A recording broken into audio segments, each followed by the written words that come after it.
दोस्तों वीडियो बहुत बड़ा है। अगर आप पूरा वीडियो नहीं देखना चाहते तो वीडियो के नीचे डिस्क्रिप्शन में जाएंगे, वहाँ मैंने इस वीडियो के सारे चैप्टर्स और टाइम स्टैम्प लिख दिए हैं। अब बस एक टाइम स्टैम्प पे क्लिक कीजिएगा तो वीडियो वहीं से शुरू हो जाएगा जहाँ से आप देखना चाहते हैं।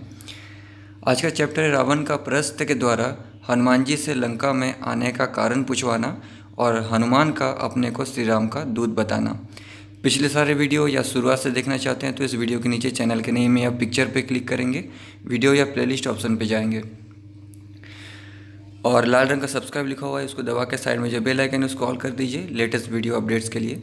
तो हनुमान जी को इंद्रजीत ने पकड़ लिया। फिर सारे राक्षसों ने हनुमान जी को बांध के मारते पीटते हुए, लाठी मारते हुए राक्षस रावण के पास लाया। उसके बाद समस्त लोगों को रुलाने वाला महाबाहु रावण भूरी आंखों वाले हनुमान जी को सामने खड़ा देख महान रोष में भर गया। हनुमान जी ने रावण को देखा और कैसा दिखने में था वो बताया पिछले वीडियो में। साथ ही तरह तरह की आशंकाओं से उसका दिल बैठ गया। अतः वो तेजस्वी वानरराज के विषय में विचार करने लगा, क्या इस वानर के रूप में साक्षात भगवान नंदी यहाँ पधारे हुए हैं, जिन्होंने पूर्वकाल में कैलाश पर्वत पर जबकि मैंने उनका उपहास किया था मुझे शाप दे दिया था। वे ही तो वानर का स्वरूप धारण करके यहाँ नहीं आए हैं, अथवा इस रूप में बानासुर का आगमन तो नहीं हुआ है। इस तरह तर्क वितर्क करते हुए राजा रावण ने क्रोध से लाल आंखें करके मंत्रीवर प्रहस्त से समयानुकूल गंभीर एवं अभियुक्त बात कही। आवाज अमात्म्य, इस दुरात्मा से पूछो तो सही, ये कहाँ से आया है, इसके आने का क्या कारण है। प्रमदावन को उजाड़ने मतलब अशोक वाटिका को उजाड़ने तथा राक्षसों को मारने में इसका क्या उद्देश्य था।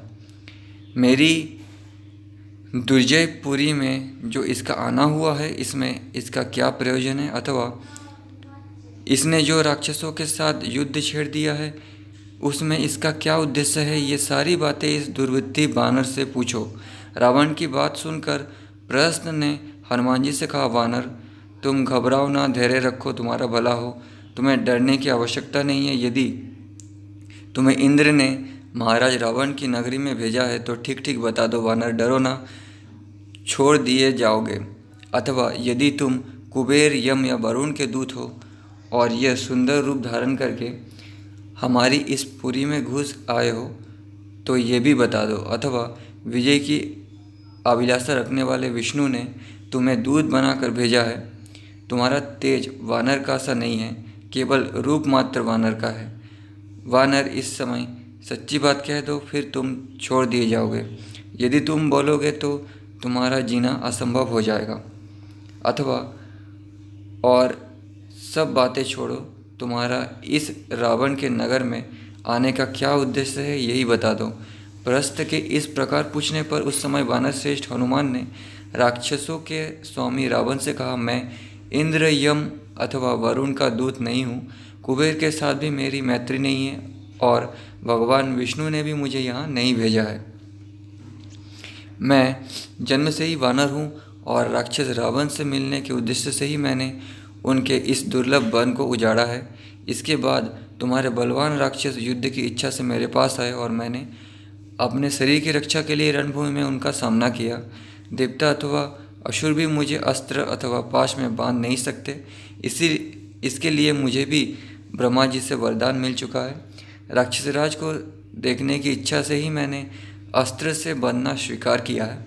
यद्यपि इस समय मैं अस्त्र से मुक्त हूँ, तथापि इस राक्षसों ने मुझे बंधा समझकर ही यहाँ लाकर तुम्हें सौंपा है। तो हनुमान जी अमर नहीं थे, उनको इच्छा मृत्यु का वरदान था जैसे भीष्म पितामह को था। भगवान श्री रामचंद्र जी का कुछ कार्य है जिसके लिए मैं तुम्हारे पास आया हूँ। प्रभु, मैं अमित तेजस्वी श्री रघुनाथ जी का दूत हूँ, ऐसा समझकर मेरे इस हितकारी वचन को अवश्य सुनो। नेक्स्ट चैप्टर, हनुमान जी का श्री राम के प्रभाव का वर्णन करते हुए रावण को समझाना। महाबली दशमुख रावण की ओर देखते हुए शक्तिशाली वानर शिरोमणि हनुमान ने शांत भाव से यह अर्थयुक्त बात कही, राक्षस राज, मैं सुग्रीव का संदेश लेकर यहाँ तुम्हारे पास आया हूँ। वानर राज सुग्रीव तुम्हारे भाई हैं, इसी नाते उन्होंने तुम्हारा कुशल समाचार पूछा है। अब तुम अपने भाई महात्मा सुग्रीव का संदेश, धर्म और अर्थयुक्त वचन जो इहलोक और परलोक में भी लाभदायक है, सुनो। अभी हाल में ही दशरथ नाम से प्रसिद्ध एक राजा हो गए हैं, जो पिता की भांति प्रजा के हित से इंद्र के समान तेजस्वी तथा रथ, हाथी, घोड़े आदि से संपन्न थे। उनके परम प्रिय ज्येष्ठ पुत्र महातेजस्वी प्रभावशाली महाबाहु श्री रामचंद्र जी पिता की आज्ञा से धर्म मार्ग का आश्रय लेकर अपनी पत्नी सीता और भाई लक्ष्मण के साथ दंडकारण्य में आए थे। सीता विदेह देश के राजा महात्मा जनक की पुत्री है। राजस्थान में आने पर श्री राम पत्नी सीता कहीं खो गई है। राजकुमार श्री राम अपने भाई के साथ उन्हीं सीता देवी की खोज करते हुए ऋषिमुख पर्वत पर आए और सुग्रीव से मिले। सुग्रीव ने उनसे सीता को ढूंढ निकालने की प्रतिज्ञा की और श्री राम ने सुग्रीव को वानर का राज्य दिलाने का वचन दिया। तत्पश्चात राजकुमार श्री रामचंद्र जी ने युद्ध में बाली को मारकर सुग्रीव को किष्किंधा के राज्य पर स्थापित कर दिया। इस समय सुग्रीव वानर और भालुओं के समुदाय के स्वामी हैं। वानरराज बाली को तो तुम पहले से ही जानते हो। उस वानर वीर को युद्धभूमि में श्री राम ने एक ही बाण से मार गिराया था। अब सत्यप्रतिज्ञ सुग्रीव सीता को खोज निकालने के लिए व्यग्र हो उठे हैं। उन वानरराज ने समस्त दिशाओं में वानरों को भेजा है।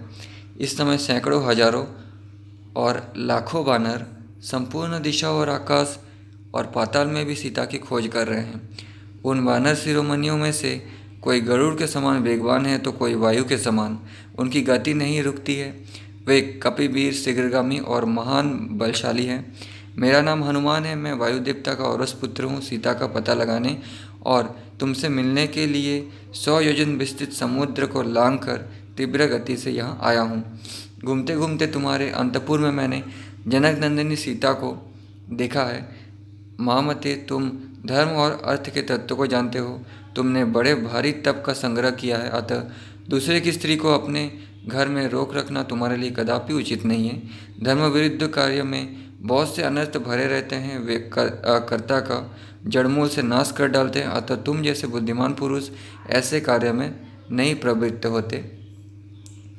देवताओं और असुरों में भी कौन ऐसा वीर है जो श्री रामचंद्र जी के क्रोध करने के पश्चात लक्ष्मण के छोड़े हुए बाणों के सामने ठहर सके। राजन, तीनों लोगों में एक भी ऐसा प्राणी नहीं है जो भगवान श्री राम का अपराध करके सुखी रह सके। इसलिए मेरी धर्म और अर्थ के अनुकूल बात जो तीनों कालों में हितकर है मान लो और जानकी जी को श्री रामचंद्र जी के पास लौटा दो। मैंने इन देवी सीता का दर्शन कर लिया। जो दुर्लभ वस्तु थी उसे यहाँ पा लिया। इसके बाद जो कार्य शेष है उसके साधन में श्री रघुनाथ जी ही निमित्त हैं। मैंने यहाँ सीता की अवस्था को लक्ष्य किया है। वे निरंतर शोक में डूबी रहती हैं। सीता तुम्हारे घर में 5 फन वाली नागिन के समान निवास करती है, जिन्हें तुम नहीं जानते हो। जैसे अत्यंत विष मिश्रित अन्न को खाकर कोई उसे बलपूर्वक नहीं पचा सकता, उसी प्रकार सीता जी को अपनी शक्ति से पचा लेना देवताओं और असुरों के लिए भी असंभव है। तुमने तपस्या का कष्ट उठाकर धर्म के फलस्वरूप जो ये ऐश्वर्य का संग्रह किया है तथा शरीर और प्राणों को चिरकाल तक धारण करने की शक्ति प्राप्त की है, उसका विनाश करना उचित नहीं। तुम तपस्या के प्रभाव से देवताओं और असुरों द्वारा जो अपनी अवध्यता देख रहे हो, उसमें भी तपस्या जनित यह धर्म ही महान कारण है। राक्षस राज सुग्रीव और श्री रामचंद्र जी ना तो देवता है, ना यक्ष है, ना राक्षसी हैं। श्री रघुनाथ जी मनुष्य हैं और सुग्रीव वानरों के राजा। अतः उनके हाथ से तुम अपने प्राणों की रक्षा कैसे करोगे? जो पुरुष प्रबल अधर्म के फल से बंधा हुआ है उसे धर्म का फल नहीं मिलता, वो उस अधर्म फल को ही पाता है। हाँ, यदि उस अधर्म के बाद किसी प्रबल धर्म का अनुष्ठान। तो दोस्तों, हनुमान जी यहाँ पे रावण को समझा रहे हैं या धमका रहे हैं या दोनों कर रहे हैं, पता नहीं। तुमने पहले जो धर्म किया था उसका पूरा फल तो यहाँ पा लिया। अब इस सीता हरण रूपी अधर्म का फल भी तुम्हें शीघ्र ही मिलेगा। तो हनुमान जी जो भी कर रहे हैं सही कर रहे होंगे शायद। जनस्थान के राक्षसों का संहार, बाली का वध और श्री राम और सुग्रीव की मैत्री, इन तीनों कार्यों को अच्छी तरह समझ लो। उसके बाद अपने हित का विचार करो। यद्यपि मैं अकेला ही हाथी, घोड़े और रथों सहित समूची लंका का नाश कर सकता हूँ, तथापि श्री रघुनाथ जी का ऐसा विचार नहीं है।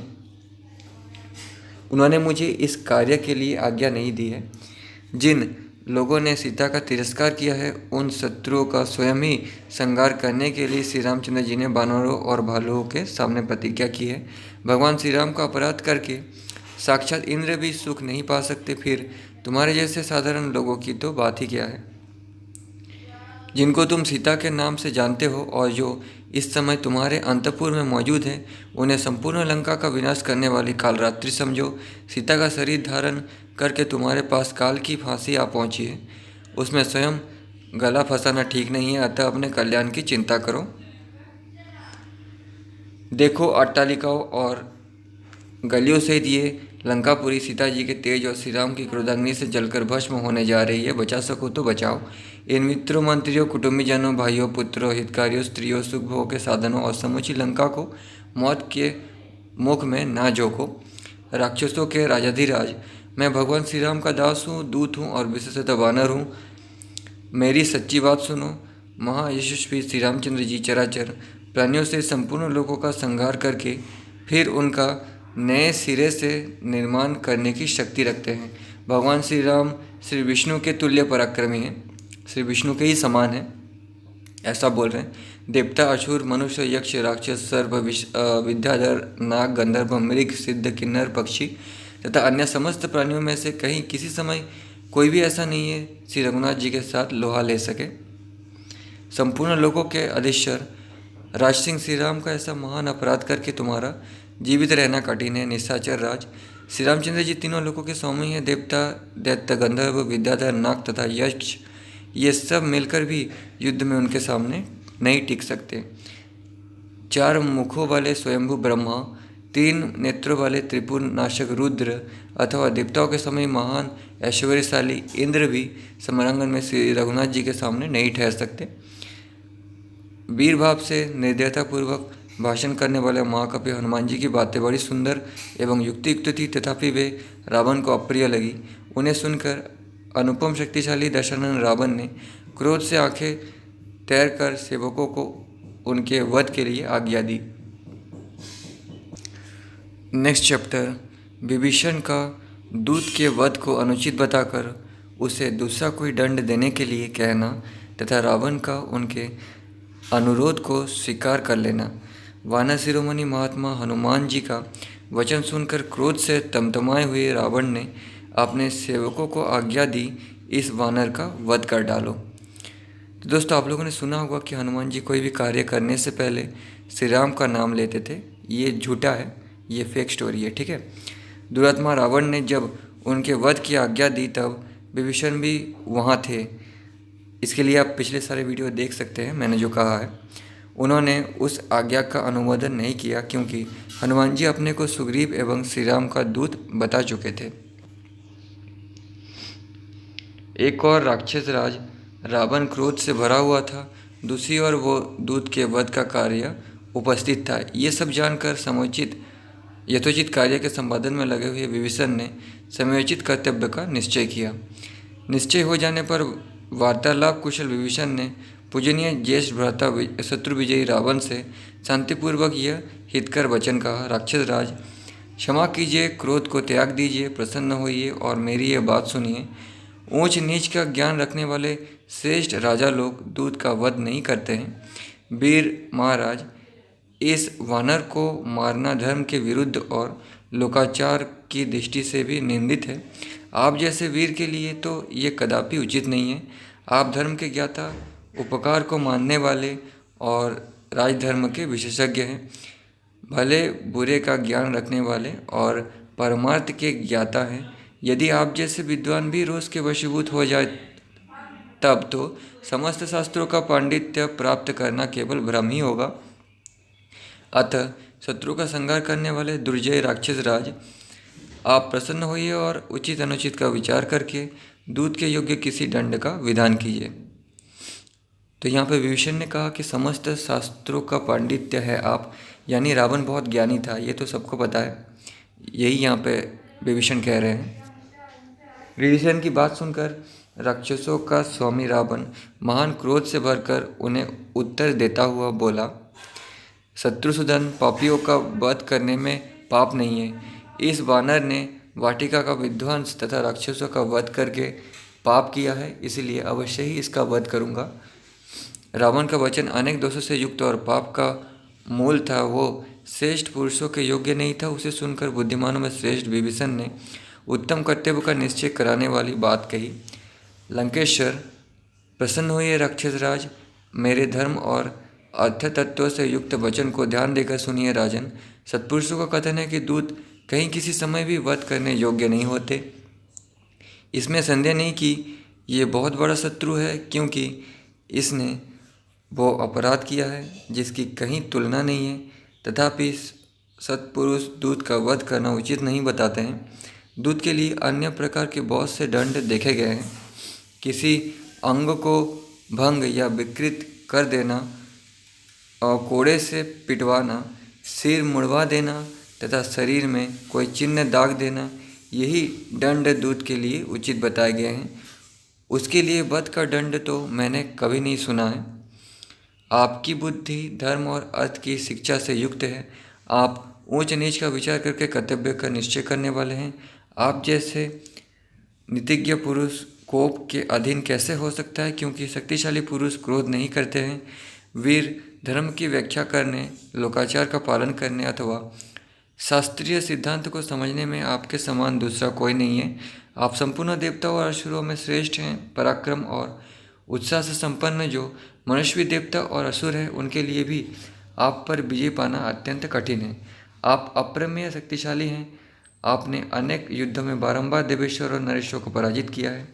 देवता और दैत्यों से भी शत्रुता रखने वाले ऐसे आप अपराजित सूरवीर का पहले कभी शत्रुपक्षी वीर मन से भी पराभव नहीं कर सके हैं। जिन्होंने सिर उठाया वे तत्काल प्राणों से हाथ धो बैठे। इस वानर को मारने से मुझे कोई लाभ नहीं दिखाई देता। जिन्होंने इसे भेजा है उन्हीं को ये प्राण दंड दिया जाए। ये भला हो या बुरा, शत्रु ने इसे भेजा है, अतः ये उन्हीं के स्वार्थ की बात करता है। दूत सदा पराधीन होता है, अतः वो वध के योग्य नहीं होता है। राधन, इसके मारे जाने पर मैं दूसरे किसी ऐसे आकाशचारी प्राणी को नहीं देखता जो शत्रु के समीप से महासागर से इस पार फिर आ सके। ऐसी दशा में शत्रु की गतिविधि का आपको पता नहीं लग सकेगा। अतः शत्रुनगरी पर विजय पाने वाले महाराज, आपको इस दूत के वध के लिए कोई प्रयत्न नहीं करना चाहिए। आप तो इस योग्य है कि इंद्र से संपूर्ण देवताओं पर चढ़ाई कर सके। युद्ध प्रेमी महाराज, इसके नष्ट हो जाने पर मैं दूसरे किसी प्राणी को ऐसा नहीं देखता जो आपसे विरोध करने वाले उन दोनों स्वतंत्र प्रकृति के राजकुमार को युद्ध के लिए तैयार कर सके। राक्षसों के हृदय को आनंदित करने वाले वीर, आप देवताओं और दैत्यों के लिए भी दुर्जय हैं। अतः पराक्रम और उत्साह से भरे हुए हृदय वाले इन राक्षसों के मन में जो युद्ध करने का हौसला बढ़ा हुआ है, उसे नष्ट कर देना आपके लिए कदापि उचित नहीं है। मेरी राय तो यह है कि उन विरह दुख से विकलचित राजकुमारों को कैद करके शत्रु पर आपका प्रभाव डालने, दबदबा जमाने के लिए आपकी आज्ञा से थोड़ी सी सेना के साथ कुछ ऐसे योद्धा यहाँ से यात्रा करे जो हितैषी, सूरवीर, सावधान आदि गुण वाले महान कुल में उत्पन्न मनुष्य शस्त्रधारियों में श्रेष्ठ, अपने रोष और जोश के लिए प्रशंसित तथा अधिक वेतन देकर अच्छी तरह पोले पोसे गए हों। अपने छोटे भाई विभीषण की इस उत्तम और प्रिय वचन को सुनकर निशाचरों के स्वामी तथा देवलोक के शत्रु महाबली राक्षस राज रावण ने बुद्धि से सोच विचार कर उसे स्वीकार कर लिया। नेक्स्ट चैप्टर, राक्षसों का हनुमान जी की पूंछ में आग लगाकर उन्हें नगर में घुमाना। छोटे भाई महात्मा विभीषण की बात देश और काल के लिए उपयुक्त एवं हितकर थी। उसको सुनकर दशानन ने इस तरह उत्तर दिया, विभीषण, तुम्हारा कहना ठीक है। वास्तव में दूत के वध की बड़ी निंदा की गई है, परंतु वध के अतिरिक्त दूसरा कोई दंड इसे अवश्य देना चाहिए। वानरों को अपनी पूंछ बड़ी प्यारी होती है, वही इनका आभूषण है। अतः जितना जल्दी हो सके इसकी पूंछ जला दो। जली पूंछ लेकर ही यह यहाँ से जाए। यहाँ इसके मित्र, कुटुंबी, भाई बंधु तथा हितैषी सुहृद इसे अंग भंग के कारण पीड़ित एवं दीन अवस्था में देखें। फिर राक्षसराज रावण ने यह आज्ञा दी कि राक्षसगण इसकी पूंछ में आग लगाकर इसे सड़कों और चौराहों सहित समूचे नगर में घुमाए। स्वामी का यह आदेश सुनकर क्रोध के कारण कठोरतापूर्ण बर्ताव करने वाले राक्षस हनुमान जी की पूंछ में पुराने सूती कपड़े लपेटने लगे। जब उनकी पूंछ में वस्त्र लपेटा जाने लगा, उस समय वनों में सूखी लकड़ी पाकर बहक उठने वाली आग की भांति उन महाकवि का शरीर बढ़कर बहुत बड़ा हो गया। राक्षसों ने वस्त्र लपेटने के पश्चात उनकी पूंछ पर तेल छिड़क दिया और आग लगा दी। तब हनुमान जी का हृदय रोष से भर आया, मतलब बहुत गुस्सा आया। उनका मुख प्रातःकाल के सूर्य की भांति अरुण आवाज से उदासित हो उठा और वे अपनी जलती हुई पूंछ से ही राक्षसों को पीटने लगा। तब क्रूर राक्षसों ने मिलकर पुनः उन वानर शिरोमणि को कसकर बांध दिया। ये देख स्त्रियों, बालकों और वृद्धों से समस्त निशाचर बड़े प्रसन्न हुए। तब वीरवर हनुमान जी बंधे बंधे ही उस समय के योग्य विचार करने लगे, तथापि मैं बंधा हुआ हूँ तो भी इन राक्षसों का मुझ पर जोर नहीं चल सकता। इन बंधनों को तोड़कर मैं ऊपर उछल जाऊंगा और पुनः इन्हें मार सकूंगा। मैं अपने स्वामी श्री राम के हित के लिए विचर रहा हूँ, तो भी ये दुरात्मा राक्षस यदि अपने राजा के आदेश से मुझे बांध रहे हैं तो इससे मैं जो कुछ कर चुका हूँ इसका बदला नहीं पूरा हो सका है। मैं युद्ध में अकेला ही इन समस्त राक्षसों का संहार करने में पूर्णतः समर्थ हूँ, किंतु इस समय श्री रामचंद्र जी की प्रसन्नता के लिए मैं ऐसे बंधन को चुपचाप सह लूँगा। ऐसा करने से मुझे पुनः समूची लंका में विचरने और इनके निरीक्षण करने का अवसर मिलेगा, क्योंकि रात में घूमने के कारण मैंने दुर्गचर्या की विधि पर दृष्टि रखते हुए इसका अच्छी तरह अवलोकन नहीं किया था। अतः सवेरा हो जाने पर मुझे अवश्य ही लंका देखनी है। भले ही ये राक्षस मुझे बारंबार बांधे और पूंछ में आग लगाकर पीड़ा पहुंचाए, मेरे मन में इसके कारण तनिक भी कष्ट नहीं होगा। तदनंतर वे क्रूर कर्म राक्षस अपने दिव्य आकार को छिपाए रखने वाले सद्गुणशाली महान वानर वीर कवि कुंजर हनुमान जी को पकड़कर बड़े हर्ष के साथ ले चले और शंख एवं भैरी बजाकर उनके अपराधों की घोषणा करते हुए उन्हें लंकापुरी में सब और घुमाने लगे। शत्रुदमन हनुमान जी बड़ी मौज से आगे बढ़ने लगे। समस्त राक्षस उनके पीछे पीछे चल रहे थे। महाकवि हनुमान जी राक्षसों की उस विशाल पुरी में विचरते हुए उसे देखने लगे। उन्होंने वहाँ बड़े विचित्र विमान देखे, परकोटे से घिरे हुए चिकने कितने ही भूभाग, पृथक पृथक बने हुए सुंदर चतुर्भुज घनीभूत गृह पंक्तियों से घिरी हुई सड़कें, मतलब पक्की सड़कें, चौराहे, छोटी बड़ी गलियां और घरों के मध्य भाग, इन सबको वे बड़े गौर से देखने लगे। सब राक्षस उन्हें चौराहे पर 4 खंभों वाले मंडपों में तथा सड़कों पर घुमाने और जासूस कहकर उनका परिचय देने लगे। भिन्न भिन्न स्थानों में जलती पूंछ वाले हनुमान जी को देखने के लिए वहाँ बहुत से बालक, वृद्ध और स्त्रियाँ कौतूहलवश घर से बाहर निकल आती थी। मतलब हनुमान जी को पहली बार देख रहे हैं, इसलिए सब घर से बाहर निकल कर देख रहे हैं। हनुमान जी की पूंछ में जब आग लगाई जा रही थी, उस समय भयंकर नेत्र वाली राक्षसियों ने सीता देवी के पास जाकर उनसे ये अप्रिय समाचार कहा, सीते, जिस लाल मुंह वाले बंदर ने तुम्हारे साथ बात की थी, उसकी पूंछ में आग लगाकर उसे सारे नगर में घुमाया जा रहा है। अपने अपहरण की ही भांति दुख देने वाली ये क्रूरतापूर्ण बात सुनकर विजय नंदिनी सीता शोक से संतप्त हो उठी और मन ही मन अग्निदेव की उपासना करने लगी। अग्निदेव का जो मंत्र होता था वो पाठ करने लगी। उस समय विशाल लोचना पवित्र हृदया सीता महाकपि हनुमान जी के लिए मंगल कामना करती हुई अग्निदेव की उपासना में संलग्न हो गई और इस प्रकार बोली, अग्निदेव, यदि मैंने पति की सेवा की है और यदि मुझ में कुछ भी तपस्या या पतिव्रत का बल है तो तुम हनुमान के लिए शीतल हो जाओ। यदि बुद्धिमान भगवान श्री राम के मन में मेरे प्रति किंचित मात्र भी दया है अथवा यदि मेरा सौभाग्य शेष है तो तुम हनुमान के लिए शीतल हो जाओ। यदि धर्मात्मा श्री रघुनाथ जी मुझे सदाचार से संपन्न और अपने से मिलने के लिए उत्सुक जानते हैं तो तुम हनुमान के लिए शीतल हो जाओ। यदि सत्यप्रतिज्ञा आर्य सुग्रीव इस दुख के महासागर से मेरा उद्धार कर सके तो तुम हनुमान के लिए शीतल हो जाओ। मृग नयनी सीता के इस प्रकार प्रार्थना करने पर तीखी लपटों वाले अग्निदेव मानो उन्हें हनुमान के मंगल की सूचना देते हुए शांत भाव से जलने लगे। शायद उस समय हवाएं चलने लगी और थोड़ी शांत भाव हो गया अग्नि। उसकी शिखा प्रदक्षित भाव से उठने लगी। हनुमान के पिता वायु देवता भी उनकी पूंछ में लगी हुई आग से युक्त हो बर्फीली हवा के समान शीतल और देवी सीता के लिए सुखद होकर बहने लगे।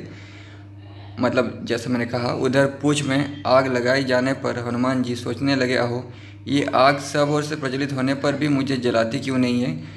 इसमें इतनी ऊंची ज्वाला उठती दिखाई देती है, तथापि ये आग मुझे पीड़ा नहीं दे रही है। मालूम होता है मेरी पूंछ के अग्रभाग में बर्फ़ का ढेर सा रख दिया गया है। अथवा उस दिन समुद्र को लांघते समय मैंने सागर में श्री रामचंद्र जी के प्रभाव से पर्वत के प्रकट होने की जो आश्चर्यजनक घटना देखी थी, उसी तरह आज ये अग्नि की शीतलता भी व्यक्त हुई है। यदि श्री राम के उपकार के लिए समुद्र और बुद्धिमान मेनाक के मन में वैसी आदरपूर्ण उतावली देखी गई, तो क्या अग्निदेव उन भगवान के उपकार के लिए शीतलता नहीं प्रकट करेंगे। निश्चय ही भगवती सीता की दया से, रघुनाथ जी के तेज तथा मेरे पिता की मैत्री के प्रभाव से अग्निदेव मुझे जला नहीं रही है। तदनंतर कपिकुंजर हनुमान ने पुनः एक मोर्च तक इस प्रकार विचार किया, मेरे जैसे पुरुष का यहाँ इन नीच निशाचरों द्वारा बांधा जाना कैसे उचित हो सकता है। पराक्रम रहते हुए मुझे अवश्य इसका प्रतिकार करना चाहिए। ये सोचकर वे वेगशाली महाकपि हनुमान, जिन्हें राक्षसों ने पकड़ रखा था, उन बंधनों को तोड़कर बड़े वेग से ऊपर को उछले और गर्जना करने लगे। उस समय उनका शरीर रस्सियों में बंधा हुआ था। उछलकर वे श्रीमान पवन कुमार पर्वत शिखर के समान ऊंचे नगर द्वार पर जा पहुँचे, जहाँ राक्षसों की भीड़ नहीं थी। पर्वताकार होकर भी वे मनुष्य हनुमान पुनः क्षण भर में बहुत ही छोटे और पतले हो गए। इस प्रकार उन्होंने अपने सारे बंधन को निकाल फेंका। तो दोस्तों, आकार बड़ा करना, छोटा करना, ये उस समय मंत्र और गुरु हुआ करता था जो सिखाता था। अभी अगर वैसा मंत्र गुरु हुआ तो हम लोग भी कर सकते हैं, लेकिन वो मंत्र और गुरु तो आज नहीं मिलेगा, वो तो विलुप्त हो गया है। ये कोई बड़ी बात नहीं होती अगर वो मंत्र और गुरु आज मिलता तो। उन बंधनों से मुक्त होते ही महातेजस्वी हनुमान जी फिर पर्वत के समान विशालकाय हो गए।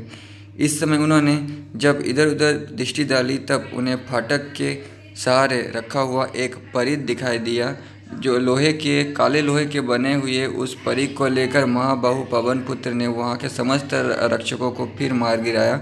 उन राक्षसों को मार कर रणभूमि में प्रचंड पराक्रम प्रकट करने वाले हनुमान जी पुनः लंकापुरी का निरीक्षण करने लगे। उस समय जलती हुई पूंछ से जो ज्वाला की माला सी उठ रही थी, उससे अलंकृत हुए वे वानरवीर तेजपुंज से दैवित्यमान सूर्य के समान प्रकाशित हो रहे थे। नेक्स्ट चैप्टर, लंकापुरी का दहन और राक्षसों का विलाप। हनुमान जी के सभी मनोरथ पूर्ण हो गए थे, उनका उत्साह बढ़ता जा रहा था, अतः वे लंका का निरीक्षण करते हुए शेष कार्य के संबंध में विचार करने लगे। अब इस समय लंका में मेरे लिए कौन सा ऐसा कार्य बाकी रह गया है जो इन राक्षसों को अधिक संताप देने वाला है। प्रमदावन को तो मैंने पहले ही उजाड़ दिया था, बड़े बड़े राक्षसों को भी मौत के घाट उतार दिया और रावण की सेना के भी एक अंश का संहार कर डाला। अब दुर्ग का विध्वंस करना शेष रह गया है। दुर्ग का विनाश हो जाने पर मेरे द्वारा समुद्र लंघन आदि कर्म के लिए किया गया प्रयास सुखद एवं सफल होगा। मैंने सीता जी की खोज के लिए जो परिश्रम किया है, वो थोड़े से ही प्रयत्न द्वारा सिद्ध होने वाले लंका दहन से सफल हो जाएगा। मेरी पूंछ में जो ये अग्निदेव दैवित्यमान हो रहे हैं, इन्हें इन श्रेष्ठ गृहों की आहुति देकर तृप्त करना न्याय संगत जान पड़ता है। ऐसा सोचकर जलती हुई पूंछ के कारण बिजली सहित मेघ की भांति सुबह पाने वाले कपिश्रेष्ठ हनुमान जी लंका के महलों पर घूमने लगे। वे वानरवीर राक्षसों के एक घर से दूसरे घर पर पहुंचकर उद्यानों और राजभवनों को देखते हुए निर्भय होकर विचरने लगे। घूमते घूमते वायु के समान बलवान और महावेगशाली हनुमान उछलकर प्रस्थ के महल पर जा पहुँचे और उसमें आग लगाकर दूसरे घर पर कूद पड़े। वो महापार्श का निवास स्थान था। पराक्रमी हनुमान ने उसमें भी कालाग्नि की लपटों के समान प्रज्वलित होने वाली आग फैला दी। तत्पश्चात ये महातेजस्वी महाकपि क्रमश ब्रज, दंत, शुक्र और बुद्धिमान सारन के घरों पर कूदे और उनमें आग लगाकर आगे बढ़ गए। इसके बाद वानर युद्धपति हनुमान जी ने इंद्र विजयी मेघनाथ का घर जलाया, फिर जम्बूमाली और सुमाली के घरों को फूंक दिया। तो दोस्तों, यहाँ पे ऐसा नहीं लिखा हुआ कि उनके घर सोने के बने हुए थे, ठीक है। इसका मतलब लंका सोने की नहीं थी। हो सकता है सोने उसमें छतों पे सजाए गए हों। यहाँ पे सोने का बना हुआ नहीं लिखा हुआ है, यहाँ पे घर जला रहे ऐसा लिखा गया है। चलिए आगे पढ़ते हैं, थोड़ी और पता चलेगा। तदनंतर रश्मि केतु सूर्य शत्रु हर्षकर्ण राक्षस रोमस रणोत्मद मत्त ध्वजगिरी भयानक विद्युज्जीवा, हस्तिमुख, कराल, विशाल, दुरात्मा, ऐसे बहुत सारे राक्षसों के घरों में जा जाकर उन्होंने आग लगाई।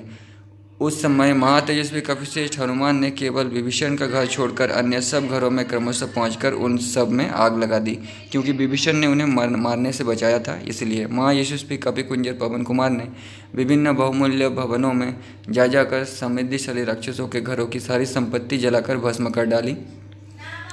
सबके घरों को लांघते हुए शोभाशाली पराक्रमी हनुमान राक्षसराज रावण के महल पर जा पहुँचे। वही लंका के सब महलों में श्रेष्ठ भांति भांति के रत्नों से विभूषित मेरू पर्वत के समान ऊंचा और नाना प्रकार के मांगलिक उत्सवों से सुशोभित था। अपनी पूंछ के अग्रभाग में प्रज्वलित हुई प्रज्वलित अग्नि को उस महल में छोड़कर वीरवर हनुमान प्रलय काल के मेघ की भांति भयानक गर्जना करने लगे। हवा का सहारा पाकर वो प्रबल आग बड़े वेग से बढ़ने लगी और कालाग्नि के समान प्रज्वलित हो उठी। वायु उस प्रज्वलित अग्नि को सभी घरों में फैलाने लगी। सोने की खिड़कियों से सुशोभित मोती और मणियों द्वारा निर्मित तथा रत्नों से विभूषित ऊंचे ऊंचे प्रासाद और शतमहले भवन फट फट कर पृथ्वी पर गिरने लगे। तो देखिए, सोने की बनी हुई थी सारी दीवारें, छत, ऐसा नहीं लिखा गया है, मतलब लंका सोने की नहीं थी। वे गिरते हुए भवन पुण्य का क्षय होने पर आकाश से नीचे गिरने वाले सिद्धों के घरों के समान जान पड़ते थे। उस समय राक्षस अपने अपने घरों को बचाने, उनकी आग बुझाने के लिए इधर उधर दौड़ने लगे। उनका उत्साह जाता रहा और उनकी श्री नष्ट हो रही थी। उन सब का तुमुल आर्तनाद चारों ओर गूंजने लगा। वे कहते थे, हाय, ये वानर के रूप में साक्षात अग्नि देवता ही आ पहुँचे हैं। कितनी स्त्रियाँ गोद में बच्चे लिए सहसा रोती हुई नीचे गिर पड़ी। कुछ राक्षसियों के सारे अंग आग की लपटों में आ गए। वे बाल बिखेरे अट्टालिकाओं से नीचे गिर पड़ी। गिरते समय वे आकाश में स्थित मेघों से गिरने वाली बिजलियों के समान प्रकाशित होती थी। हनुमान जी ने देखा, जलते हुए घरों से हीरा, मूंगा, नीलम, मोती तथा सोने, चांदी आदि विचित्र धातुओं की राशियाँ पिघल पिघल कर बह रही थी। तो सोना उसमें सजाया गया था। दीवार सोने की नहीं बनी थी, छत भी सोने के नहीं बने थे। जैसे आग सूखे काठ और तिनकों को जैसे दिवाली में आप लोग लाइट सजाते हैं, वैसे ही जोड़ के रखा गया था। सोने, चांदी, मोती, नीलम और मूंगा, ये सब। जैसे आग सूखे काठ और तिनकों को जलाने से कभी तृप्त नहीं होती, उसी प्रकार हनुमान बड़े बड़े राक्षसों के वध करने से तनिक भी तृप्त नहीं होते थे। और हनुमान जी के मारे हुए राक्षसों को अपनी गोद में धारण करने से इस वसुंधरा का भी जी नहीं भरता था। जैसे भगवान रुद्र ने पूर्वकाल में त्रिपुर का दग्ध किया था, उसी प्रकार वेगशाली वानर वीर महात्मा हनुमान जी ने लंकापुरी को जला दिया। तत्पश्चात लंकापुरी के पर्वत शिखर पर आग लगी। वहाँ अग्निदेव का बड़ा भयानक पराक्रम प्रकट हुआ। वेगशाली हनुमान जी की जलाई हुई वो आग चारों ओर अपने ज्वाला मंडल को फैलाकर बड़े जोर से प्रज्वलित हो उठी। हवा का सहारा पाकर वो आग इतनी बढ़ गई कि उसका रूप प्रलयकालीन अग्नि के समान दिखाई देने लगा। उसकी ऊंची लपटें मानो स्वर्गलोक का स्पर्श कर रही थी। लंका के भवनों में लगी हुई उस आग की ज्वाला में धूम का नाम भी नहीं था। राक्षसों के शरीर रूपी घी की आहुति पाकर उसकी ज्वालाएं उत्तरोत्तर बढ़ रही थी। समूची लंकापुरी को अपनी लपटों में लपेट कर फैली हुई वो प्रचंड आग करोड़ों सूर्य के समान उज्जवलित हो रही थी। मकानों और पर्वतों के फटने आदि से होने वाले नाना प्रकार के धड़ाकों के शब्द बिजली की कड़क को भी मात करते थे। उस समय वो विशाल अग्नि ब्रह्मांड को फोड़ती हुई सी प्रकाशित हो रही थी। वहाँ धरती से आकाश तक फैली हुई अत्यंत बड़ी चढ़ी आग की प्रभा बड़ी तीखी प्रतीत होती थी। उसकी लपटें टेसू के फूल की भांति लाल दिखाई देती थी। नीचे से जिनका संबंध टूट गया था, वे आकाश में फैली हुई धूम पंक्तियाँ नील कमल के समान रंग वाले मेघों की भांति प्रकाशित हो रही थी। प्राणियों के समुदाय, गृह और वृक्षों से इस समस्त लंकापुरी को सहसा दग्ध हुई देख बड़े बड़े राक्षस झुंड के झुंड एकत्र हो गए और वे सबके सब परस्पर इस प्रकार कहने लगे, ये देवताओं का राजा वज्रधारी इंद्र अथवा साक्षात यमराज तो नहीं है। वरुण, वायु, रुद्र, अग्नि, सूर्य, कुबेर और चंद्रमा से तो कोई नहीं है। ये वानर नहीं, साक्षात काल ही है। क्या संपूर्ण जगत के पितामह चतुर्मुख ब्रह्मा जी का प्रचंड कोपी वानर का रूप धारण करके राक्षसों का संहार करने के लिए यहाँ उपस्थित हुआ है? अथवा भगवान विष्णु के महान तेज जो अचिंत्य, अव्यक्त, अनंत और अद्वितीय है, अपनी माया से वानर का शरीर धारण करके राक्षसों के विनाश के लिए तो इस समय नहीं आया है? इस प्रकार घोड़े, हाथी, रथ, पशु, पक्षी, वृक्ष तथा कितने ही राक्षसों सहित लंकापुरी सहसा दग्ध हो गई। वहाँ के निवासी दीन भाव से तुमुल नाद करते हुए फूट फूट कर रोने लगे। वे बोले, हाय रे बप्पा, हाय बेटा, हा स्वामिन, हा मित्र, हा प्राणनाथ, हमारे सब पुण्य नष्ट हो गए। इस तरह भांति भांति से विलाप करते हुए राक्षसों ने बड़ा भयंकर एवं घोर आर्तनाद किया। हनुमान जी के क्रोध बल से अभिभूत हुई लंकापुरी आग की ज्वाला से घिर गई थी। उसके प्रमुख प्रमुख वीर मार डाले गए थे। समस्त योद्धा तितर बितर और उद्विग्न हो गए थे। इस प्रकार यह पूरी शाप से आक्रांत हुई सी जान पड़ती थी। महामनस्वी हनुमान ने लंकापुरी को स्वयंभू ब्रह्मा जी के रोष से नष्ट हुई पृथ्वी के समान देखा। वहाँ के समस्त राक्षस बड़ी घबराहट में पड़कर त्रस्त और विषादग्रस्त हो गए थे। अत्यंत प्रज्वलित ज्वाला मालाओं से अलंकृत अग्निदेव ने उस पर अपनी छाप लगा दी थी। पवन कुमार वानरवीर हनुमान जी उत्तमोत्तम वृक्षों से भरे हुए वन को उजाड़ कर युद्ध में बड़े बड़े राक्षसों को मारकर तथा सुंदर मालों से सुशोभित लंकापुरी को जलाकर शांत हो गए। महात्मा हनुमान बहुत से राक्षसों का वध और बहुसंख्यक वृक्षों से भरे हुए प्रमदा वन का विध्वंस करके निशाचरों के घरों में आग लगाकर मन ही मन श्री रामचंद्र जी का स्मरण करने लगे। तदनंतर संपूर्ण देवताओं ने वानर वीरों में प्रधान महाबलवान, वायु के समान वेगवान, परम बुद्धिमान और वायु देवता के श्रेष्ठ पुत्र हनुमान जी का स्तवन किया। उनके इस कार्य से सभी देवता, मुनिवर, गंधर्व, विद्याधर, नाग तथा संपूर्ण महान प्राणी अत्यंत प्रसन्न हुए। उनके उस हर्ष की कहीं तुलना नहीं थी। महातेजस्वी महाकपि पवन कुमार प्रमदावन को उजाड़कर युद्ध में राक्षसों को मारकर और भयंकर लंकापुरी को जलाकर बड़ी शोभा पाने लगे। श्रेष्ठ भवनों के विचित्र शिखर पर खड़े हुए वानरराज सिंह हनुमान अपनी जलती पूंछ से तपती हुई ज्वालामालाओं से अलंकृत हो तेज पुंज से दैवित्यमान सूर्य के समान प्रकाशित होने लगे। इस प्रकार सारी लंकापुरी को पीड़ा दे वानर शिरोमणि महाकपि हनुमान ने उस समय समुद्र के जल में अपनी पूंछ की आग बुझाई। तत्पश्चात लंकापुरी को दग्ध हुई देख देवता, गंधर्व, सिद्ध और महर्षि बड़े विस्मित हुए। उस समय वानर श्रेष्ठ महाकपि हनुमान को देख ये कालाग्नि है ऐसा मानकर समस्त प्राणी भय से थर्रा उठे। नेक्स्ट चैप्टर, सीता जी के लिए हनुमान जी की चिंता और उसका निवारण। वानर वीर हनुमान जी ने जब देखा कि सारी लंकापुरी जल रही है, वहाँ के निवासियों पर त्रास छा गया है और राक्षसगण अत्यंत भयभीत हो गए हैं, तब उनके मन में सीता के दग्ध होने की आशंका से बड़ी चिंता हुई।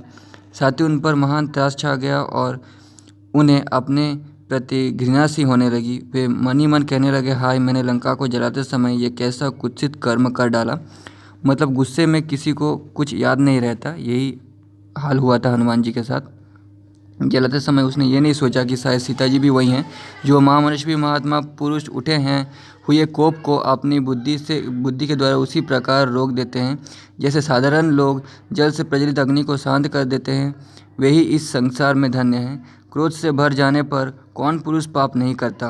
क्रोध के वशीभूत हुआ मनुष्य गुरुजनों की भी हत्या कर सकता है। क्रोधी मानव साधु पुरुषों पर भी कटु वचनों द्वारा आक्षेप करने लगता है। अधिक कुपित हुआ मनुष्य कभी इस बात का विचार नहीं करता कि मुँह से क्या करना चाहिए और क्या नहीं। क्रोधी के लिए कोई ऐसा बुरा काम नहीं जिसे वो ना कर सके और कोई ऐसी बुरी बात नहीं जिसे वो मुंह से ना निकाल सके। जो हृदय में उत्पन्न हुए क्रोध को क्षमा के द्वारा उसी तरह निकाल देता है जैसे सांप अपनी पुरानी केंचुल को छोड़ देता है, वही पुरुष कहलाता है। मेरी बुद्धि बड़ी खोटी है, मैं निर्लज और महान पापाचारी हूँ। मैंने सीता की रक्षा का कोई विचार ना करके लंका में आग लगा दी और इस तरह अपने स्वामी की हत्या कर डाली। मुझे धिक्कार है। यदि यह सारी लंका जल गई तो आर्या जानकी भी निश्चय ही उसमें दग्ध हो गई होंगी। ऐसा करके मैंने अनजाने में अपने स्वामी का सारा काम ही चौपट कर डाला। जिस कार्य की सिद्धि के लिए यह सारा उद्योग किया गया था, ये कार्य ही मैंने नष्ट कर दिया, क्योंकि लंका जलते समय मैंने सीता की रक्षा नहीं की। इसमें संदेह नहीं कि ये लंका दहन एक छोटा सा कार्य शेष रह गया था जिसे मैंने पूर्ण किया, परंतु क्रोध से पागल होने के कारण मैंने श्री रामचंद्र जी की कार्य के बारे में नहीं सोचा।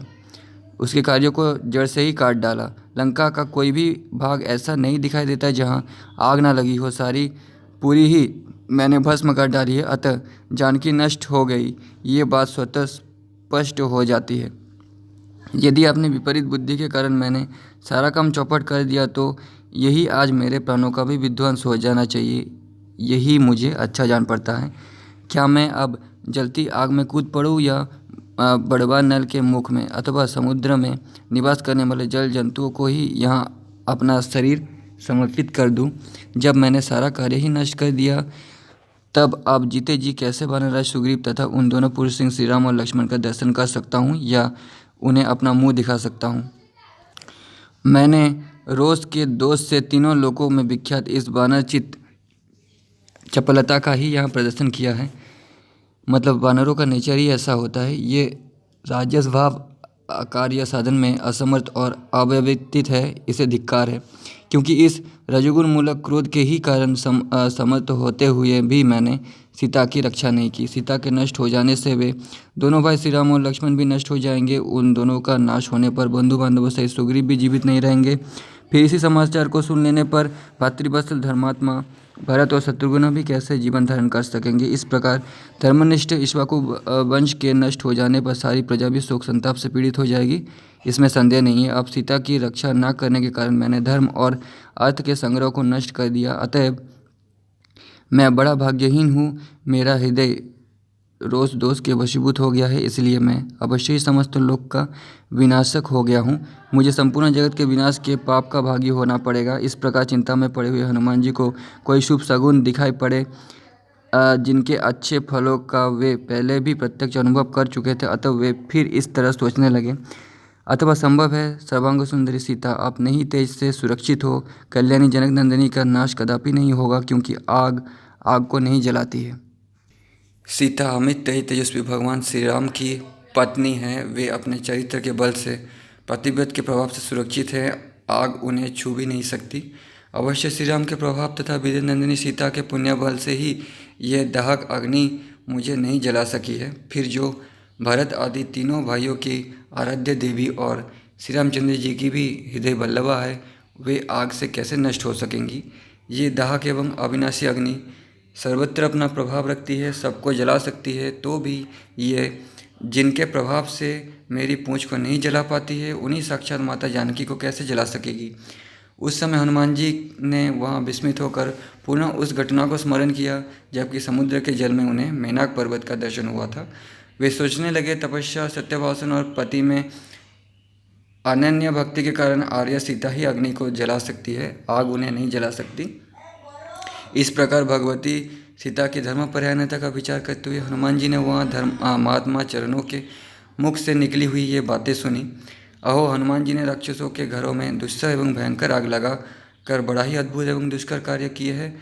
घर में ऐसे भागे हुए राक्षसों, स्त्रियों, बालकों और वृद्धों से भरी हुई सारी लंका जन कोलाहल से परिपूर्ण हो चित्कार करते हुए से जान पड़ती है। पर्वत की कंदराओं, अट्टालिकाओं, परकोटों और नगर के फाटकों सहित ये सारी लंका नगरी दग्ध हो गई, परंतु सीता पर आँच नहीं आई। ये हमारे लिए बड़ी अद्भुत और आश्चर्य की बात है। हनुमान जी ने जब चरणों के कहे हुए ये अमृत के समान मधुर वचन सुने, तब उनके हृदय में तत्काल हर्षोल्लास छा गया। यानी सीता जी कहीं पे चली गई होंगी, है ना। और एक राक्षस भी उनके सहायता में रहती थी हमेशा, सीता जी की सहायता में, एक बूढ़ी राक्षसी, उन्होंने सीता जी की मदद भी की होगी। अनेक बार के प्रत्यक्ष अनुभव किए हुए शुभ शगुनों, महान गुणदायक कारणों और चरणों के कहे हुए पूर्वोक्त वचनों द्वारा सीता के जीवित होने का निश्चय करके हनुमान जी के मन में बड़ी प्रसन्नता हुई। राजकुमारी सीता को कोई क्षति नहीं पहुंची है, ये जानकर कपिवर हनुमान जी ने अपना संपूर्ण मनोरथ सफल समझा और पुनः उनका प्रत्यक्ष दर्शन करके लौट जाने का विचार किया। नेक्स्ट चैप्टर, हनुमान जी का पुनः सीता से मिलकर लौटना और समुद्र को लांघना। तदनंतर हनुमान जी अशोक वृक्ष के नीचे बैठी हुई जानकी के पास गए और उन्हें प्रणाम करके बोले, आर्य सौभाग्य की बात है कि आप इस समय आपको सकुशल देख रहा हूँ मैं। सीता अपने पति के स्नेह में डूबी हुई थी। वे हनुमान जी को प्रस्थान करने के लिए उद्यत जान उन्हें बारंबार देखती हुई बोली, तात निष्पाप वानर वीर, यदि तुम उचित समझो तो एक दिन और यहाँ किसी गुप्त स्थान में ठहर जाओ। आज विश्राम करके कल चले जाना। वानर प्रवर, तुम्हारे निकट रहने से मुझ मंदभाविनी का अपार शोक भी थोड़ी देर के लिए कम हो जाएगा। कपिश्रेष्ठ, वानर शिरोमणि, जब तुम चले जाओगे तब फिर तुम्हारे आने तक मेरे प्राण रहेंगे या नहीं, इसका कोई विश्वास नहीं है। वीर, मुझ पर दुख पर दुख पड़ते गए हैं। मैं मानसिक शोक से दिन दिन दुर्बल होती जा रही हूँ। अब तुम्हारा दर्शन न होना मेरे हृदय को और भी वितीर्ण करता रहेगा। वीर, मेरे सामने ये संदेह अभी तक बना ही हुआ है कि बड़े बड़े वानरों और ऋचों के सहायक होने पर भी महाबली सुग्रीव इस समुद्र को कैसे पार करेंगे। उनकी सेना के वे बानर और भालू तथा वे दोनों राजकुमार श्री राम और लक्ष्मण भी इस महासागर को कैसे लांघ सकेंगे। 3 ही प्राणियों में इस समुद्र को लांघने की शक्ति है, तुम में, गरुड़ में अथवा वायुदेव में। इस कार्य संबंधी दुष्कर प्रतिबंध के उपस्थित होने पर तुम्हें क्या सावधान दिखाई देता है, बताओ, क्योंकि तुम कार्यकुशल हो, शत्रुवीरों का संहार करने वाले कपिल श्रेष्ठ। इसमें संदेह नहीं कि इस कार्य को सिद्ध करने में तुम अकेले ही पूर्ण समर्थ हो, परंतु तुम्हारे द्वारा जो विजय रूप फल की प्राप्ति होगी उससे तुम्हारा ही यश बढ़ेगा, भगवान श्री राम का नहीं। परंतु शत्रु सेना को पीड़ा देने वाले श्री रामचंद्र जी यदि लंका को अपनी सेना से पददलित करके मुझे यहाँ से ले चले तो वो उनके योग्य पराक्रम होगा। अतः तुम ऐसा उपाय करो जिससे युद्धवीर महात्मा श्री रामचंद्र जी का उनके योग्य पराक्रम प्रकट हो। सीता जी की ये बात स्नेहयुक्त और विशेष अभिप्राय से भरी हुई थी। इसे सुनकर वीर हनुमान ने इस प्रकार उत्तर दिया, देवी, बानर और भालुओं की सेनाओं के स्वामी कपिल श्रेष्ठ सुग्रीव बड़े शक्तिशाली पुरुष हैं। वे तुम्हारे उद्धार के लिए प्रतिज्ञा कर चुके हैं। विद्यानंदिनी, अतः वे वानर राज सुग्रीव सहस्त्र कोटि वानरों से घिरे हुए तुरंत ही यहाँ आएंगे। साथ ही वे दोनों वीर नरश्रेष्ठ श्री राम और लक्ष्मण भी एक साथ आकर अपने सहायकों से इस लंकापुरी का विध्वंस कर डालेंगे। बरा रहे राक्षस राज रावण को उनके सैनिकों सहित काल के गाल में डालकर श्री रघुनाथ जी आपको साथ ले शीघ्र ही अपनी पुरी को पधारेंगे। इसलिए आप धैर्य धारण करें, आपका भला हो। आप समय की प्रतीक्षा करें। रावण शीघ्र ही रणभूमि में श्री राम के हाथ से मारा जाएगा, ये आप अपनी आंखों से देखेंगी। पुत्र, मंत्री और भाई बंधु सहित राक्षस राज रावण के मारे जाने पर आप श्री रामचंद्र जी के साथ उसी प्रकार मिलेंगी जैसे रोहिणी चंद्रमा से मिलती है। बानरों और भालुओं के प्रमुख वीरों के साथ श्री रामचंद्र जी शीघ्र ही यहाँ पधारेंगे और युद्ध में शत्रु को जीतकर आपका शोक दूर कर देंगे। विद्यानंदिनी सीता को इस प्रकार आश्वासन दे वहां जाने का विचार करके पवन कुमार हनुमान ने उन्हें प्रणाम किया। वे बड़े बड़े राक्षसों को मारकर अपने महान बल का परिचय दे वहां ख्याति प्राप्त कर चुके थे। उन्होंने सीता को आश्वासन दे लंकापुरी को व्याकुल करके रावण को चकमा देकर उसे अपना भयानक बल दिखा। विदेही को प्रणाम करके पुनः समुद्र के बीच में होकर लौट जाने का विचार किया। अब यहाँ उनके लिए कोई कार्य बाकी नहीं रह गया था। अपने स्वामी श्री रामचंद्र जी के दर्शन के लिए उत्सुक हो वे शत्रुमर्दन कपिश्रेष्ठ हनुमान पर्वतों में उत्तम अरिष्ट गिरी पर चढ़ गए। ऊंचे ऊंचे पद्मों के समान वर्ण वाले वृक्षों सेवित नीलम वर्ण सेवित मानव पर्वत का परिधान वस्त्र थी। शिखरों पर लटके हुए श्याम मेघ उसके लिए उत्तरीय चादर से प्रतीत होते थे। सूर्य की कल्याणमय किरणें प्रेम पूर्वक उसे जगाती सी जान पड़ती थी। नाना प्रकार के धातु मानो उसके खुले हुए नेत्र थे जिनसे वो सब कुछ दिखता हुआ सा स्थित था। पर्वतीय नदियों की जल राशि के गंभीर घोष से ऐसा लगता था मानो वो पर्वत सोबर वेद पाठ कर रहा हो। अनेकानेक झरनों के कलकलनाद से वो अरिष्टगिरी स्पष्टतया गीत सा गा रहा था। ऊंचे ऊंचे देवदारू वृक्ष के कारण मानो हाथ ऊपर उठाए खड़ा था। सब और जल प्रपातों की गंभीर ध्वनि से व्याप्त होने के कारण चिल्लाता या हल्ला मचाता सा जान पड़ता था। झूमते हुए सरकंडों के श्याम बनों से वो कांपता सा प्रतीत होता था। वायु के झोंके खाकर हिलते और मधुर ध्वनि करते बांसों से उपलक्षित होने वाला वो पर्वत मानो बांसुरी बजा रहा था। भयानक विस्तृत सर्पों के फुफकार से लंबी सांस खींचता सा जान पड़ता था। कुहरे के कारण गहरी प्रतीत होने वाली निश्चल गुफाओं द्वारा वो ध्यान से कर रहा था। उठते हुए मेघों के समान शोभा पाने वाले पार्श्ववर्ती पर्वतों द्वारा सब और विचरता सा प्रतीत होता था। मेघमालाओं से अलंकृत शिखरों द्वारा वो आकाश से अंगड़ाई सी ले रहा था। अनेकानेक सिंगों से व्याप्त तथा बहुत सी कंदराओं से सुशोभित था। साल ताल कर्ण और बहुसंख्यक बांस से वृक्ष उस सब ओर से घिरे हुए थे। फूलों के भास से लदे और फले हुए लता विधान उस पर्वत के अलंकार थे। नाना प्रकार के पशु वहाँ सब और भरे हुए थे। विविध धातुओं के पिघलने से उसकी बड़ी शोभा हो रही थी। वो पर्वत बहुसंख्यक झरनों से विभूषित तथा राशि राशि शिलाओं से भरा हुआ था। वहाँ महर्षि, यक्ष, गंधर्व, किन्नर और नागगण वहाँ निवास करते थे। लताओं और वृक्षों द्वारा वो सब ओर से आच्छादित था। उसकी कंदराओं में सिंह दहाड़ते रहते। व्याघ्र यानी बाघ आदि हिंसक जंतु भी वहाँ सब ओर फैले हुए थे। स्वादिष्ट फलों से लदे हुए वृक्ष और मधुर कंदमूल आदि की वहाँ बहुतायत थी। ऐसे रमणीय पर्वत पर मानव शिरोमणि पवन कुमार हनुमान जी श्री रामचंद्र जी की दर्शन की शीघ्रता और अत्यंत हर्ष से प्रेरित होकर चढ़ गए। वहाँ उस पर्वत के रमणीय शिखरों पर जो शिलाएं थी वे उनके पैरों के आघात से भारी आवाज़ के साथ चूचूर होकर बिखर जाती थी। उस शैलराज अरिष्ट पर आरूढ़ हुए महाकवि हनुमान जी ने समुद्र के दक्षिण तट से उत्तर तट तक जाने की इच्छा से अपने शरीर को बहुत बड़ा बना लिया। शरीर को बड़ा बनाना या छोटा बनाना कैसे होता था ये मैंने पहले कहा है। उस समय गुरु ऐसे होते थे, मंत्र ऐसे पाए जाते थे। अभी वो मंत्र गुरु विलुप्त हो गए हैं, जैसे बहुत सारे क्रिएचर जंतु जानवर आजकल विलुप्त हो गए हैं। वैसे उस पर्वत पर आरूढ़ होने पर बीरबल पवन कुमार ने भयानक सर्पों से सेवित उस भीषण महासागर की ओर दृष्टिपात किया। वायु देवता के औरस पुत्र कपिश्रेष्ठ हनुमान जैसे वायु आकाश में तीव्र गति से प्रभावित होती है, उसी प्रकार दक्षिण उत्तर की ओर बड़े वेग से उछल कर चले और देवताओं के अंश होने पर वो मंत्र आसानी से उन्हें मिल भी जाते थे। तो हनुमान जी उछलकर समुद्र को पार करने के लिए चल दिए। हनुमान जी के पैरों का दबाव पड़ने के कारण उस श्रेष्ठ पर्वत से बड़ी भयंकर आवाज़ हुई और वो अपने कांपते हुए शिखरों, टूट कर गिरते हुए वृक्षों और भांति भांति के प्राणियों से तत्काल धरती में धंस गया। उनके महान वेग से कंपित हो फूलों से लदे हुए बहुसंख्यक वृक्षों इस प्रकार पृथ्वी पर गिर पड़े मानो उन्हें वज्र मार गया हो। उस समय पर्वत की कंदराओं में रहकर दबे हुए महाबली सिंहों का भयंकर नाद आकाश को फाड़ता हुआ सा सुनाई दे रहा था। भय के कारण जिनके वस्त्र ढीले पड़ गए थे और आभूषण उलट पुलट गए थे, वे विद्याधारी सहसा उस पर्वत से ऊपर की ओर उड़ चले। बड़े बड़े आकार और चमकीले जीभ वाले महाविशाल बलवान सर्प अपने फन और गले को दबाकर कुंडलाकार हो गए। किन्नर, नाग, गंधर्व, यक्ष और विद्याधर उस धंसते हुए पर्वत को छोड़कर आकाश में स्थित हो गए। बलवान हनुमान जी के वेग से दबकर वो वेगशाली महीधर वृक्ष और ऊंचे शिखरों सहित रसातल में चला गया। अरिष्ट पर्वत 30 योजन ऊंचा और 10 योजन चौड़ा था, फिर भी उनके पैरों से दबकर भूमि के बराबर हो गया, जिसकी ऊंची ऊंची तरंगें उठकर अपने किनारों का चुम्बन करती थी। उस खारे पानी के भयानक समुद्र को लीलापूर्वक लांघ जाने की इच्छा से हनुमान जी आकाश में उछलकर उड़ चले। हनुमान जी को समुद्र को लांघकर जाम्बवान और अंगद आदि सुहृदों से मिलना। पंखधारी पर्वत के समान महान वेगशाली हनुमान जी बिना थके मांदे उस सुंदर एवं रमणीय आकाश रूपी समुद्र को पार करने लगे, जिसमें नाग, यक्ष और गंधर्व खिले हुए कमल और उत्पाल के समान थे। तो वो कूद गए, छलांग मारे। उड़ते नहीं थे हनुमान जी, वो छलांग मारते थे और इतने ऊपर और ऊंचे उड़ते थे जैसे मानो लगता था कि उड़ रहे हों, इसलिए उड़ना शब्द का प्रयोग किया गया है। चंद्रमा, कुमुद और सूर्य जल कुक्कुटों के समान थे।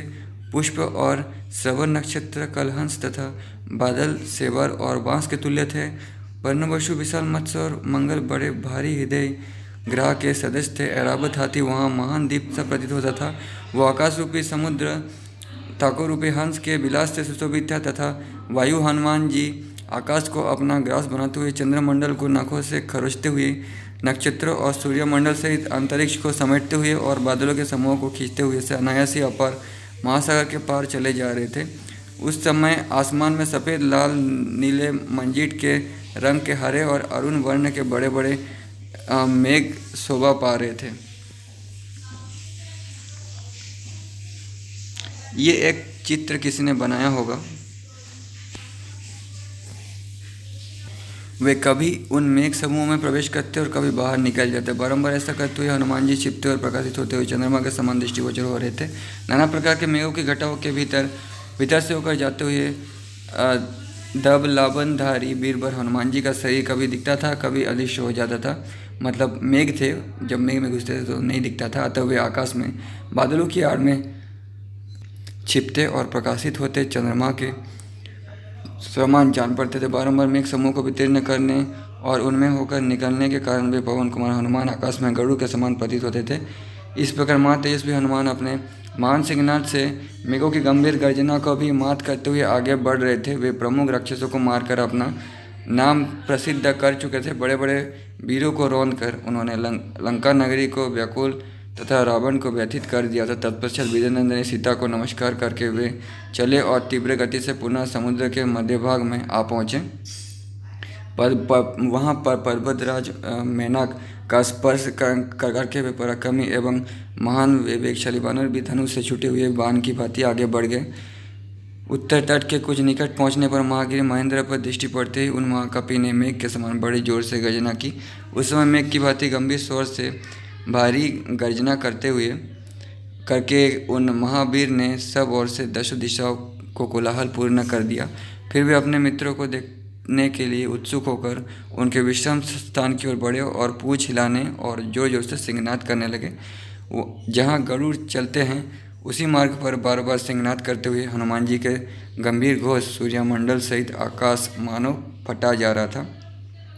उस समय वायुपुत्र हनुमान के दर्शन की इच्छा से जो सूरवीर महाबली वानर समुद्र के उत्तर तट पर पहले से ही बैठे थे, उन्होंने वायु से टकराए हुए महान वेग की गर्जना के समान हनुमान जी का जोर जोर से सिंहनाद सुना। अनिष्ट की आशंका से जिनके मन में दीनता छा गई थी, उस समय वनवासी वानरों ने उन वानरश्रेष्ठ हनुमान का मेघ गर्जना के समान सिंहनाद सुना। गरजते हुए पवन कुमार का वो सिंहनाद सुनकर सब और बैठे हुए वे समस्त वानर अपने सुहृद हनुमान जी को देखने की अभिलाषा से उत्कंठित हो गए। वानर भालुओं में श्रेष्ठ जामुनद के मन में बड़ी प्रसन्नता हुई। वे हर्ष से खिल उठे और सब वानरों को निकट बुलाकर इस प्रकार बोले, इसमें संदेह नहीं कि हनुमान जी सब प्रकार से अपना कार्य सिद्ध करके आ रहे हैं। कृतकार्य हुए बिना इनकी ऐसी गर्जना नहीं हो सकती। महात्मा हनुमान जी की भुजाओं और जांघों का महान वेग देख तथा उनका सिंहनाद सुन सभी वानर हर्ष में भरकर इधर उधर उछलने कूदने लगे। हनुमान जी को देखने की इच्छा से वे प्रसन्नतापूर्वक एक वृक्ष से दूसरे वृक्ष पर तथा एक शिखर से दूसरे शिखर पर चढ़ने लगे। वृक्षों की सबसे ऊंची शाखा पर खड़े होकर वे प्रीतियुक्त वानर अपने स्पष्ट दिखाई देने वाले वस्त्र हिलाने लगे। जैसे पर्वत की गुफा में अवरुद्ध हुई वायु बड़े जोर से शब्द करती, उसी प्रकार बलवान पवन कुमार हनुमान ने गर्जना की। मेघों की घटा के समान पास आते हुए महाकवि हनुमान को देखकर वे सब वानर, यानी सुग्रीव का जो वानर थे, वो सब वानर उस समय हाथ जोड़कर खड़े हो गए। तत्पश्चात पर्वत के समान विशाल शरीर वाले वेगशाली वीर वानर हनुमान, जो अरिष्ट पर्वत से उछल कर चले थे, वृक्ष से भरे हुए महेंद्रगिरी के शिखर पर कूद पड़े। हर्ष से भरे हुए हनुमान जी पर्वत के रमणीय झरने के निकट पंख काटे हुए पर्वत के समान आकाश से नीचे आ गए। उस समय वे सभी श्रेष्ठ वानर प्रसन्नचित हो महात्मा हनुमान जी को चारों ओर से घेर कर खड़े हो गए। उन्हें घेर कर खड़े होने से उन सबको बड़ी प्रसन्नता हुई। वे सब वानर प्रसन्न मुख होकर तुरंत के आए हुए पवन कुमार कपिश्रेष्ठ हनुमान के पास भांति भांति की भेंट सामग्री और फल मूल लेकर आए और उनका स्वागत सत्कार करने लगे। कोई आनंदमंद होकर गरजने लगे, कोई किलकिलियाँ भरने लगे। कितने ही श्रेष्ठ वानर हर्ष से भरकर हनुमान जी के बैठने के लिए वृक्षों की शाखाएं तोड़ लाए। महाकवि हनुमान जी ने जामवंत आदि वृद्ध गुरुजनों तथा कुमार अंगद को प्रणाम किया।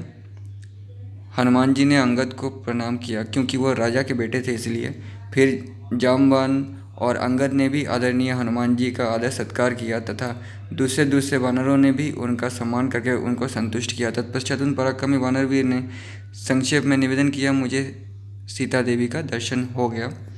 तदनंतर बाली कुमार अंगद का हाथ अपने हाथ में लेकर हनुमान जी महेंद्रगिरी के रमणीय वन प्रांतों में जा बैठे और सबके पूछने पर उन वानर शिरोमणियों से इस प्रकार बोले, जनक नंदिनी सीता लंका में अशोक वन में निवास करती है, वही मैंने उनका दर्शन किया है। अत्यंत भयंकर अकाल वाली राक्षसियाँ उनकी रखवाली करती है। साध्वी सीता बड़ी भोली भाली है, वे एक बैनी धारण किए वहाँ रहती है और श्री रामचंद्र जी के दर्शन के लिए बहुत ही उत्सुक है। उपवास के कारण बहुत थक गई है, दुर्बल और मलिन हो गई है तथा उनके केस जटा के रूप में परिणत हो गए हैं। उस समय सीता का दर्शन हो गया। ये वचन वानरों को अमृत के समान प्रतीत हुआ। ये उनके महान प्रयोजन की सिद्धि का सूचक था। हनुमान जी के मुख से ये शुभ संवाद सुनकर सब वानर बड़े प्रसन्न हुए। कोई हर्षनाद, कोई सिंहनाद करने लगा, दूसरे महाबली वानर गरजने लगे, कितने ही किलकारियाँ भरने लगे और दूसरे वानर एक की गर्जना के उत्तर में स्वयं भी गर्जना करने लगे। बहुत से कवि कुंजर हर्ष में उल्लासित हो अपनी पूंछ उठाकर नाचने लगे, कितने ही अपनी लंबी और मोटी पूंछ घुमाने और हिलाने लगे। कितने ही वानर हर्षोल्लास से भरकर छलांग भरते हुए पर्वत शिखर पर वानर शिरोमणि श्रीमान हनुमान को छूने लगे। हनुमान जी की उपयुक्त बात सुनकर अंगद ने उस समय समस्त वानर वीरों के बीच में ये परम उत्तम बात कही, वानर श्रेष्ठ, बल और पराक्रम में तुम्हारे समान कोई नहीं है, क्योंकि तुम इस विशाल समुद्र को लांघकर फिर इस पार लौट आए। कपि शिरोमणे, एकमात्र तुम ही हम लोगों के जीवन दाता हो। तुम्हारे प्रसाद से ही हम सब लोग सफल मनोरथ होकर श्री रामचंद्र जी से मिलेंगे। अपने स्वामी श्री रघुनाथ जी के प्रति तुम्हारी भक्ति अद्भुत है, तुम्हारा पराक्रम और धैर्य भी आश्चर्यजनक है। बड़े सौभाग्य की बात है कि तुम श्री रामचंद्र जी की यशस्विनी पत्नी सीता देवी का दर्शन कराए।